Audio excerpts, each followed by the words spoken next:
Welcome back to Selling Your Business with David King. I'm David King. I'm the author of Selling Your Business, Begin with the End in Mind. It's available on Amazon.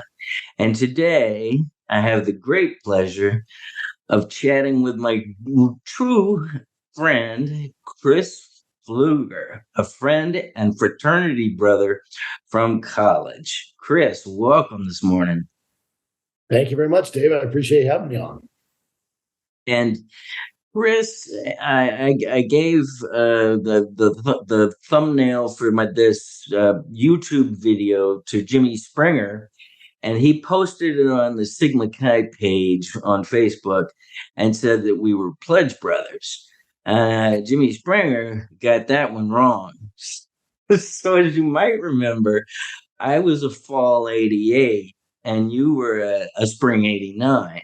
That's correct. That was correct. Yeah, and my brother was actually your assistant McGeester. That's correct. Yes. And in fraternities, the guys who had just been initiated tended to be maybe a little bit more active in making sure you were good pledges, right? That is correct. There is a checks and balances system. Yeah.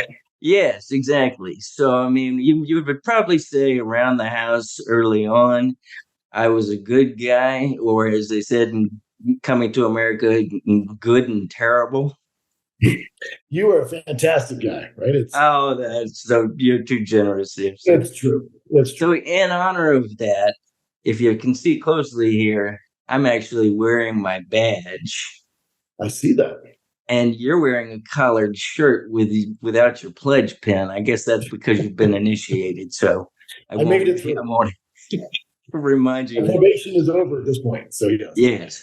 So Chris, I will say his career reminds me of another client that I represented. Chris is not a client, of a client I represented named Terrell Owens. He played in college and was kind of on the down low. Nobody knew T.O. when he was coming out of school. He was number 81 for the 49ers. Then one night caught a pass over the middle against the Packers. Nobody thought he would be able to hang on the ball. And that was it. From then on, he was the man. And he just blew it up. He was the go-to guy everywhere he went. And everywhere he showed up, he had the same motto: get your popcorn ready. So going around, Chris, you even keep a Sharpie pen in your sock, don't you? Just in case anybody wants an autograph. Just in case. I have to move around. I have to move around to keep the paparazzi off. It's crazy. So I wish that were true. So anyway, I'm very happy for you for how successful you've been since college. And I'll let you take it from there. Tell us, again, we both went to the University of Florida. After that. Well, everyone considers that the Harvard of the South. So, I mean, it was obvious that we're on track to be successful after UF. But I had a multitude of different jobs trying to settle into what I was looking to do. And I guess where I really took off was when I started working in real estate. So I started to work for one company in real estate as an agent with a team. And then I moved over because I lived in Colorado, which I do half the time now. And then I worked for Remax. And when I worked for Remax, I really kind of got an idea of what it was like to work kind of in the limelight, the big leagues within real estate with the team. And fortunately, they had just completed the building for Remax headquarters. And I was literally in sightline to that building, went to a few meetings, a few training events over there, met the founder, met the CEO, and then started working at headquarters in a multitude of different responsibilities. And so while real estate is what it's called, Remax headquarters is a franchisor, right? So they don't do real estate. I was one of 3 people in the building who had a real estate license or any experience in real estate. Everything they do is franchise, right? So it helps grow agents through the franchising model. It's in 110 countries and territories around the world. And so Remax, the main headquarters, is where I planted my flag for almost 12 years. So it was a good experience. And there I can chime in that selling a franchise, I know for a fact, is not an easy thing to do. You kind of have to you get people to do hot yoga and meditation and get them to actually trust you for a moment. And, I've got a friend who does franchises, sells franchises. His name is Franchise Frank. We call him Frankie Four Fingers, but he tells me every day how hard it is to get people all the different loops, that they feel like they're roping you into. Yeah, there's a lot of federal regulations and then also state regulations depending on what state you're in. So there's a lot of hoops that you have to go through and follow from a sales perspective.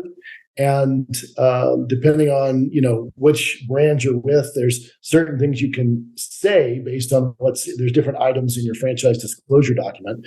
Right. And if you have an item 19, you can discuss numbers. If you don't, which is probably 50-50 these days, whether a franchise will have an item 19, you can't. If it's not in there, you can't discuss it. So the bad part about this is I'm talking to you about all the expenses, but I can't tell you anything about revenue.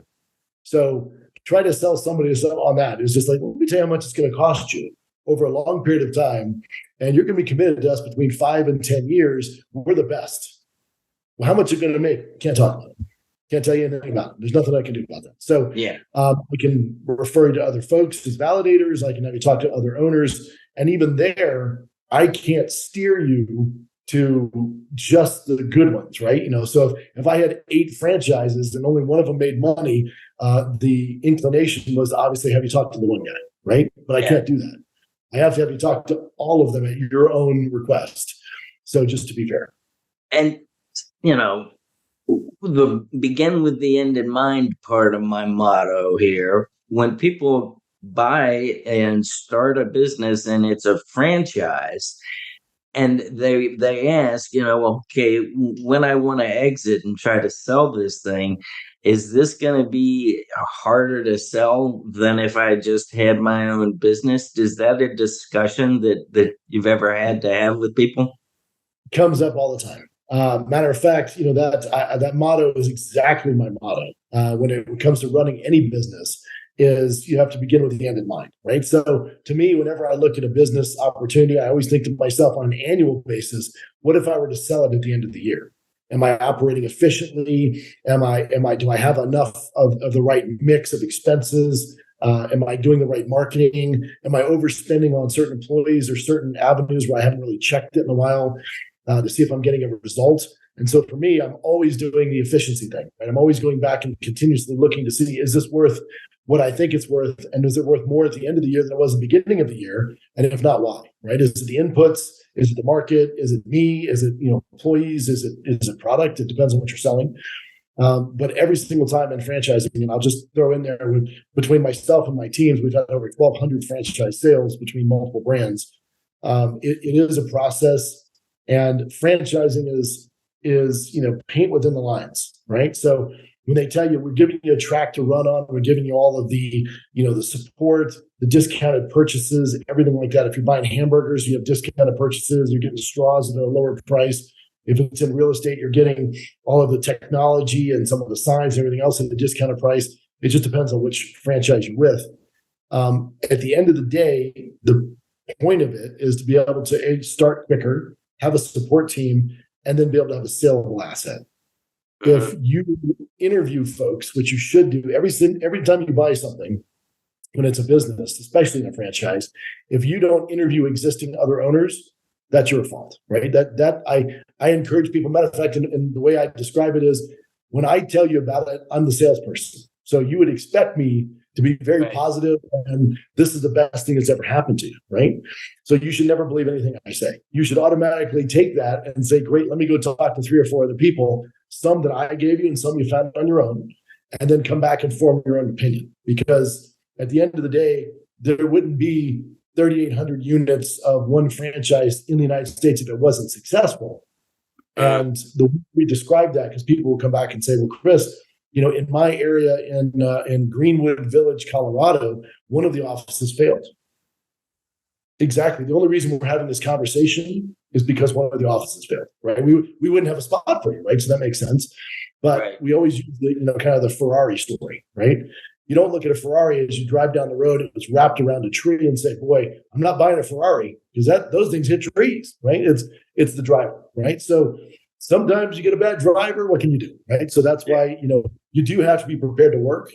When you start a franchise, it is an investment always. And, there's always a group of owners that work in a mastermind type of a situation. You gravitate toward the best owners and find out what made it work.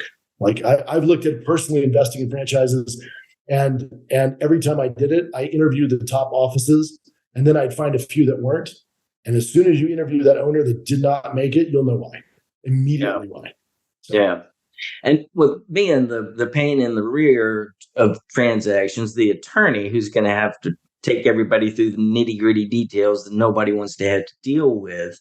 And I've worked on transactions large and small, and the small ones can be harder than the big ones, frankly. And when it's a smaller business and it's also a franchise, that's another issue that the owner just really needs to be prepared about. They need to sit down with their attorney and make sure, we've forgotten everything we ever learned at college, and they've probably forgotten everything that's in their franchise agreement. But then you would need to go back and relearn it again, because that buyer is certainly going to scrub it, and they're probably going to have an attorney who does never looked at franchise agreements before and say all of this is terrible. And they just really need to bone up and be prepared on that issue of the franchise, because it is another hill to climb. That franchise agreement, I hear it every time. When we go through the initial discovery, process, and we go through the stages of acquisition, when you're buying the initial franchise, I have probably 30% of the folks that purchased will come back and they're more analytical, and they'll say, listen, I'm going to run this past my attorney. Absolutely. I encourage you to. Has your attorney worked with franchises before? Your point is very valid, because if not, he's going to tell you this is a very one-sided contract and you should redline the entire thing. He's going to charge you a fortune to redline it, and we're going to say thank you, but we don't. It's kind of like when you go rent a car. If you start reading through it, you start redlining it, you're not renting that car, right? Or when you buy a house and you go through the mortgage contract, very one-sided. If you don't pay, they take everything away, right? So.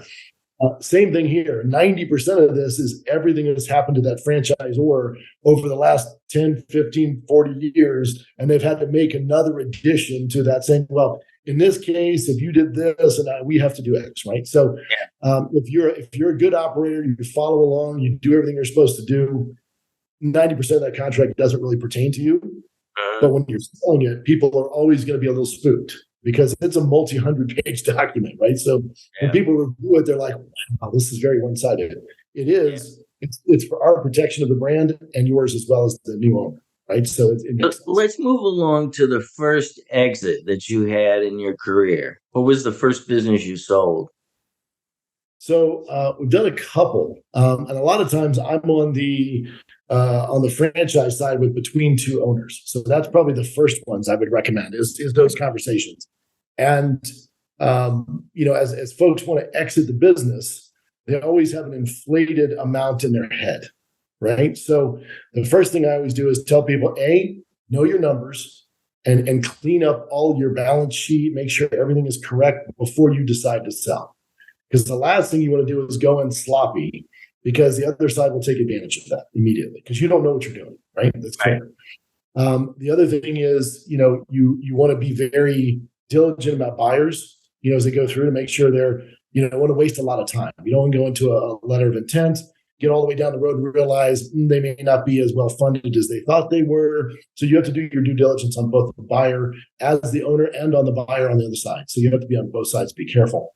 And then finally, as you're exiting, especially in a franchise agreement, there's certain stipulations. They're already built into your franchise agreement for exit. And if you're not aware of those, you should bone up, because I can tell you, I've had owners under 15-year contracts that actually renewed in their mind every 5 years. It wasn't a renewal. It was a bump up in fees every fifth year. And so they're like, well, after the first 5 years, I'm just going to get out. Not according to that contract you just signed. It looks like you're going to be paying a little bit more and staying in. Right. You're like, no. I read it, 5 years ago. It's that okay. You may want to bone up. You may want to. Yeah, on those franchise transfer fees, I know every single term is negotiable, but by and large, how many are paid by the seller of the franchise, and how many are paid by the buyer of the business? So if the seller is, it depends on how strong the brand is and where Mhm. you stand in that chain, right? So if you have a highly desirable location, highly desirable brand, you're going to pass those fees on to the buyer, right? Guaranteed. You're going to build that into the overall cost. The other way around is, hey, I'm looking to retire. It's a decent brand, it could be a coin flip, right? You can end up paying those fees. And if you're very savvy, you're going to go back to the franchisor and say, I'm trying to keep this intact. They may have to approve the buyer, and you may be able to get them to waive the fees. It never hurts to ask, right? So I've had people ask, and it always shocked me that we approved it. Like, we'll say, sure, we'll waive it. It's not an everyday occurrence, but it might be a key strategic location for us. We don't want to lose it. We have the right buyer. Sure, we'll waive the fee, right? Because it's millions of dollars to us long term. So why would we give it away? So every situation is slightly different, but I would always ask in those scenarios. Tell me about your current interesting business model today, because this is unique. It took me a little while to wrap my head around it. Well, I'll jump into that in 1 second. So I want to wrap up on another exit. Oh, I'm So sorry. there was another brand that I had gotten into on the insurance side, and still am a part owner in, investor in, let's put it that way. And so we had built up the brand over a period of time. I obviously am on the franchise sales side to run the teams, and I've worked in multiple capacities within these organizations. And so we've grown from one state to 33 states in 2 years. Very attractive growth model, and we were purchased by a private equity firm. And so private equity exits are very different than business owner to business owner on the franchise side. So that's small potatoes compared to a PE firm coming in.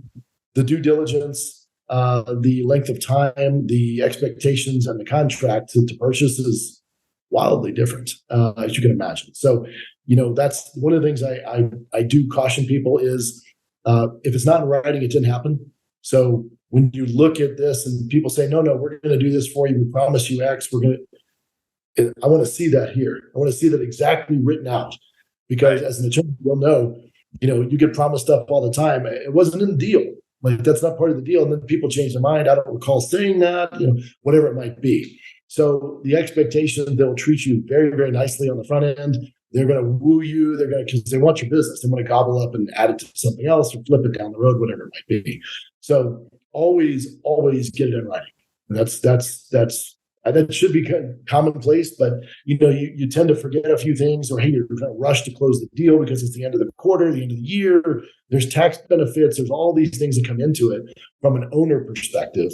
And so you just have to be really, really, really diligent on making sure that what your parts are all clearly written out, with you and your attorney, and you don't forego any stuff, because down the road, you won't be able to claw that back. It's just how it is. So, cautionary tale. I thought it was a very good transaction overall, financially, but the future aspects of it were not clearly written out, and so you get what you get. Someone bought your business, and I've never met a founder who sold their business that said that was the best thing I ever did, right? Because they come back and they're like, well, they changed this, or hey, I never liked it that way. Why are they doing X to my company? Or why are they laying off Sally Joe? She's one of my favorite people there. Well, you don't own it anymore, right? Someone else is making these business decisions. And so you have to get very comfortable with the fact that that's your baby and it's no longer your baby.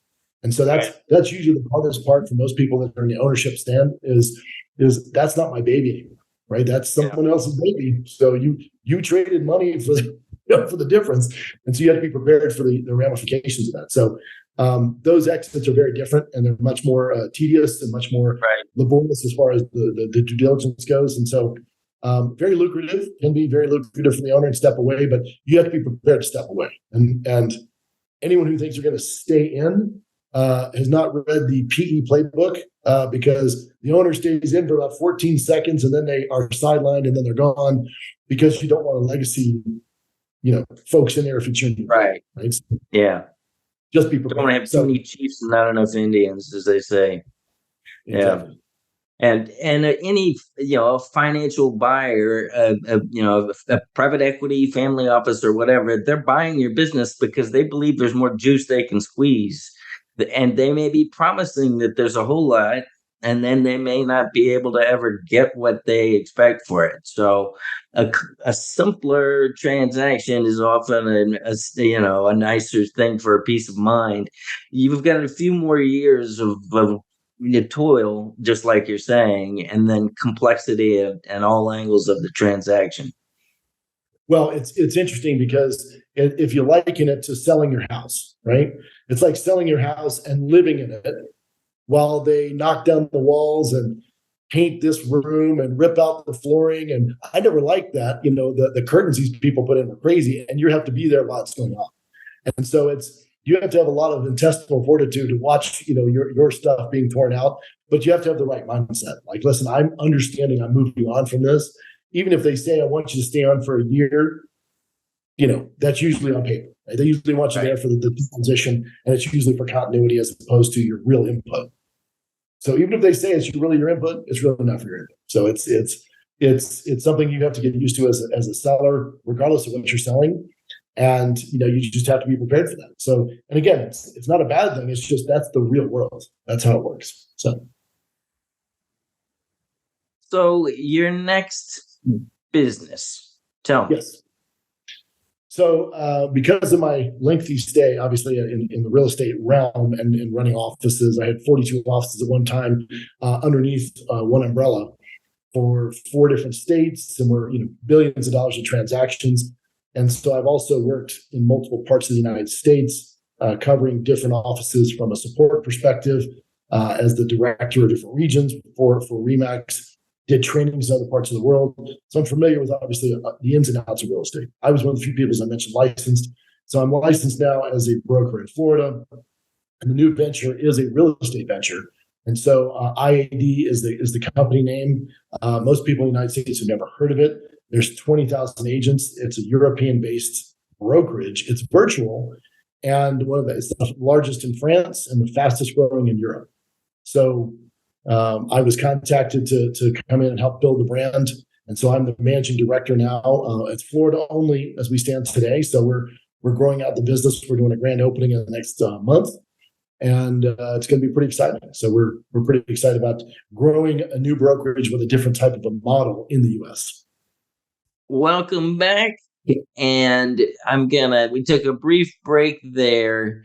And so, Chris, I have twice jumped ahead to IAD, but I want to go back through the sequence of your experience in mergers and acquisitions, because after your sale with the private equity sale and you departed, you got involved in a lot more smaller transactions, both as a buyer and a seller and a facilitator.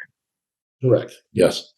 And so there's quite a few out there. Most of the transactions are not hundreds of millions of dollars, right? It's normally a transaction because someone has a multitude of stores and someone would like to buy your territory, your stores, your area, whether it's in franchising or not. And so those are not unusual transactions or normal size, right? They're not massive size transactions. And with those, the tendency as you grow a business is you tend to weave in personal things, right? Absolutely, Chris. It's always personal things. And as they said to Sonny, this ain't personal. This is business. If those you're giving that advice to folks. I've given the advice of, you've got 2 options. It's either a very expensive hobby or it's a business. And if it's a business, then you have to operate like a business. And so when your valuation comes in and someone says, okay, you took a lot of owner, liberties with some of the stuff, for your cars and this expense and that expense, they're not going to give you that valuation, right? They're going to reduce all that and see how it actually fits in there. If you decide to employ your cousin, your mother-in-law, your friend, those type of things in there, they may want to remove those folks. So for you, right, you built this up over time. It's very personal. But the other side, it's a business and they're trying to eliminate all the expenses they can to maximize their return after the fact, right? So nothing is personal; it's always business when it comes to that. And so if you want some sort of accommodation for because you have your mother-in-law working there, you may want to build that into the price, right? You may want to say, hey, she's got to stay on for the next year and a half, or I'm going to take equity out of my side and give it to hers because we're going to move on from her. Just make sure it's well communicated, because no one likes surprises, and that's Right. that's generally what happens. But it's a natural inclination to it's your own personal business. You bring people in, you do things your way, and it's not something that someone would do if they started from scratch of their own business, right? So that's one thing I would tell people is just keep that in mind. Always business. It's never personal. There's no malice. And someone says, "Oh, the guy never liked me, so that's why he's firing this person." Nothing to do with that. It's just that's how business works, and you'd expect it, right? They own the business now, and you expect to make those changes. So that's one of the things that comes up quite a bit, because we're all dealing with people, right? Yeah. It's a people business, Right. And Chris, as you know, when it comes to that aspect and the valuation and all these personal expenses they've been running through, there's a great out to that. That just the bank will not accept that. The bank is not going to accept all of these add backs and boost the valuation of your company. So those were expenses, And the best part is, that's why you use professionals on both sides, right? That's why you have, Right. you turn your representation on both sides, so you can make an unemotional, decision on both sides and saying, okay, this is how we're doing it. And that's why people negotiate houses that way. That's why, unfortunately, divorces work that way. Otherwise, it's just two people getting, butting heads. And the reality of it is, you both want the same thing. If someone wants to buy it more as much as you want to sell it, the deal is going to happen no matter what. But you can make it very, very, easy by having these conversations up front and documenting everything you really want. And you're going to acquiesce some things, and they're going to give on some things. And the old rule is, if everybody thinks it's a bad deal, right, it was a good deal, right? Everybody thought they gave more than they wanted to. It's a good Right. deal, right? Yeah. And what were the nature of the businesses that we were working in? Both of the ones you bought and sold, and then where you kind of acted as a facilitator. What industries were we talking about? Wide variety, right? So it goes everywhere from different fitness operations, to almost bought two different fitness operations myself personally. Almost bought a restaurant, a franchise at one point as well. Just couldn't come to terms on locations and territories through the franchise. And fortunately, on the fitness one, it was right before COVID. Luckily, I did not pursue that one, else I'd be carrying a lease for 2 years.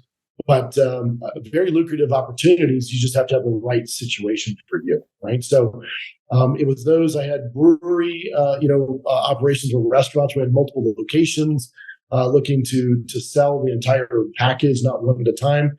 So it varies widely in business. But again, it comes down to the numbers, right? There's always, if the numbers make sense and it's a desirable product, there's always someone looking to buy. So.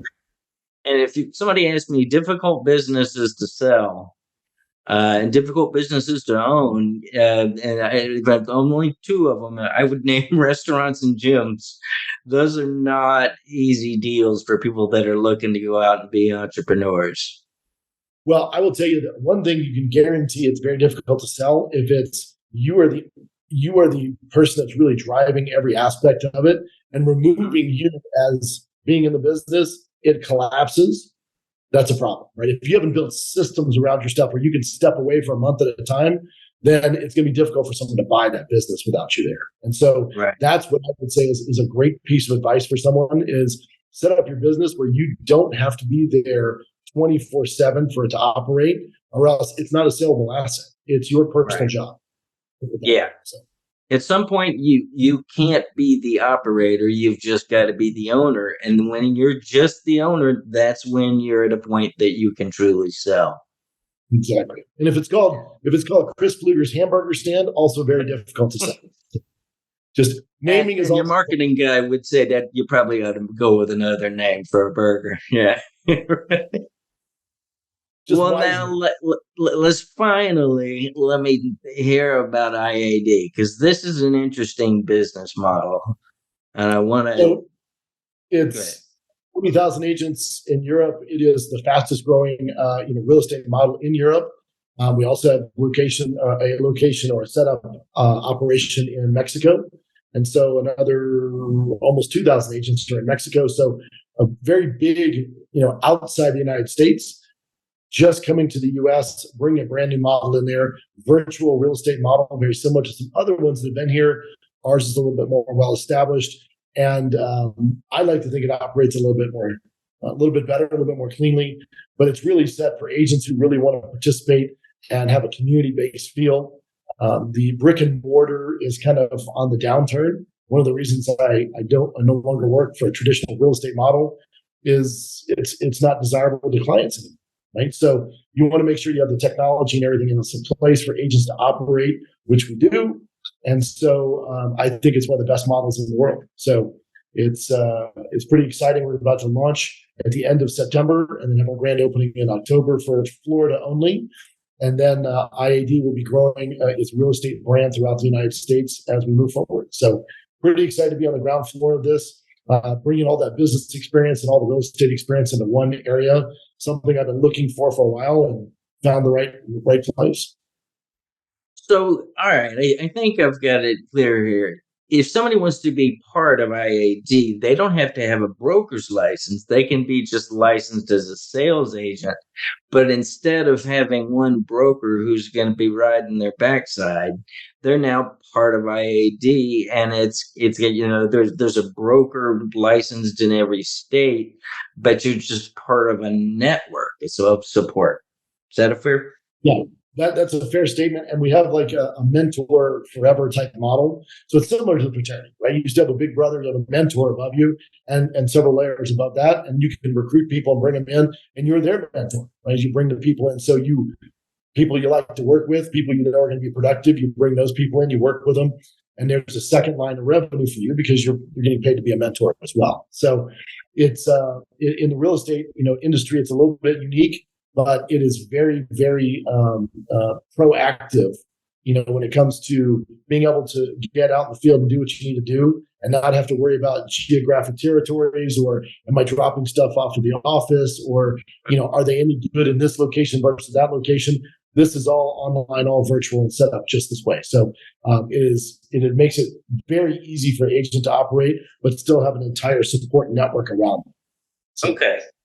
So it's got the virtual nature and something, but in no way, shape, or form is it one of these just online listing things like Redfin or that's nothing. But it's not the traditional broker model where you're working for one person who's your designated broker and you have a handful of agents working there. You're in it together. Like your whole group, you can build a huge organization. There's folks in Europe with 600 people in their organization, and they're basically coaching and mentoring all the time and selling real estate. So it just depends on how large you want to get and which side you want to go down. But at the end of the day, it's great for the clients because we have people coming over from Europe with 20,000 agents.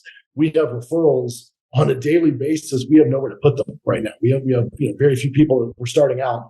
And so we have, on a daily basis, I get a call about people looking to come over and be part of it or looking to send referrals over from Portugal and Paris and Spain and Germany and Italy. And so there's just a ton of opportunity for folks in the U.S. to really kick this off. So it's pretty exciting. So, Chris, to bring this to closure here, you've been through so many different experiences and had a rewarding career, and you still enjoy, I can tell you still enjoy what you do. Your advice to somebody who is maybe finally, they've worked a couple of years or something, but they're looking to now go out and do something more entrepreneurial. What would be a couple of things that you would recommend to them so that they don't end up on the wrong side of deals? So just like with purchasing anything, right? As you go through, you want to make sure that you don't have the opportunity. Sorry, I'm doing a film here, so let's pause that for a moment. I love it. Yeah. No. So I'm having a little bit of Ah, Let's, yes, no. It adds a personal charm that's to literally it. never happened before. I'll tell you when I can top that. I was doing Craig Kilborn on my show, and my dog comes next to me and shakes her ears, and you can hear her collar and her ears flopping and everything. And Craig just laughed the whole damn thing off. So Well, don't why worry. would someone come into a room when someone's talking? I don't know. I don't know, Yeah. guys. So Well, no, let's start that again. So personal charm is great. Go ahead. the advice you'd have for someone starting out. So, two pieces, right? Take it seriously. It's a business. And I always joke, make sure there's no ether on, kind of future cast this. What's this look like to you in 6 months, right? Is it still exciting? Is it still sexy? Is it still something you want to do when you're actually doing the work, right? Talking about getting into a business and excitement and, hey, we're going to put this, signs up and we're going to really go out there. That's Mhm. the event planning portion of our show. The actual, I'm going to work, 80 hours a week and I'm going to actually make this into a business. If you still love it, when you think about it in 6 months or a year, then you should probably do it, right? Because the people I've interviewed, I can't tell you, thousands of people looking at different franchises and opportunities for businesses. And the people, you can never tell who's going to be successful just by their resume. Because I've had people with the strongest resumes, plenty of capital, and they fail on launch. Mm-hmm. I don't know why. It just happens. And then you have the folks that were scraping the bottom of the barrel, borrowing money from the family, just getting ready to go out there. And in 6 or 7 years, they're the largest in their region. It's because it all comes down to passion, right? It all comes down to something that's hard to define, but it's really that desire to be successful. And if you've got the grit to be an entrepreneur and you're excited about doing that, then you will be successful, right? It's just a matter of what business you decide to be in. So to me, it's do a check, do an internal check to make sure that you're ready for this. If you're a guy who wants to just collect a check and just go into the work from 9 to 5, it's a difficult transition. But if you can do it successfully, you'll make a lot of money as an entrepreneur.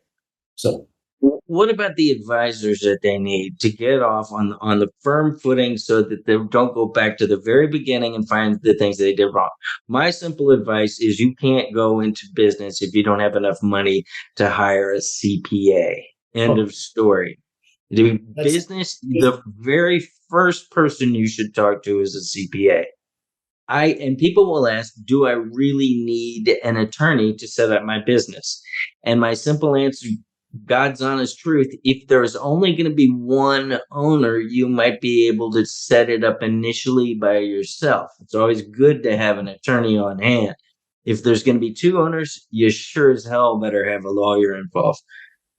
Well, you're back to the beginning with the end in mind, right? So if you're going in as a partnership, you have to think through all of the things that could happen. And you have to plan for that before they happen because you don't get that opportunity afterwards, right? You don't buy life insurance after you die, right? So it's you have to think through this. And I would say the best money ever spent, and we have this conversation all the time with folks. They're like, well, do I really need to if it's already outlined, it's already documented? 100%. Like you want someone representing you because I don't represent you and my side doesn't represent you. We represent ourselves, right? So we want to make sure you're represented as well because you're making a clear-headed decision and you want to make sure you go into eyes wide open. So spending the money on your CPA, on your accountant, on your attorney, those are the two things you don't want to cheap out on, you don't want to skip because it seems like a lot of money up front.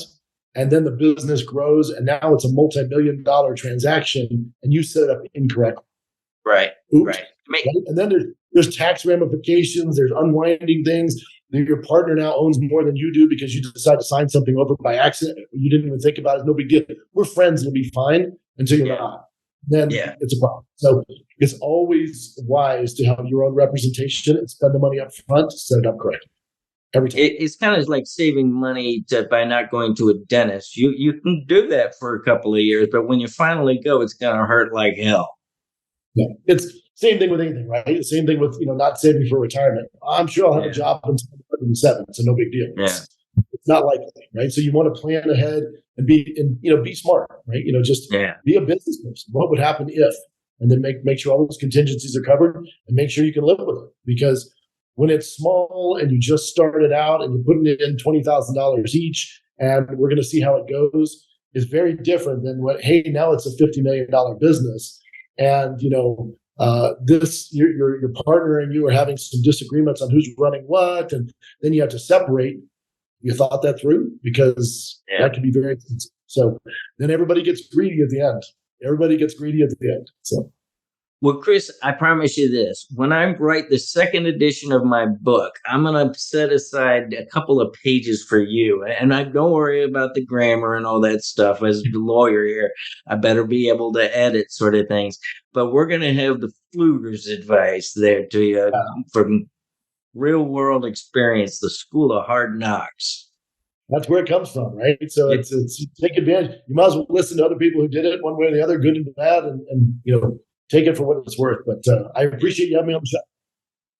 And I appreciate your great success, and it's really nice to see you and catch up. And God bless you and your family, and I hope everything goes well for you. All the guests, thank you so much for joining us on Selling Your Business with David King, and we will see you next time.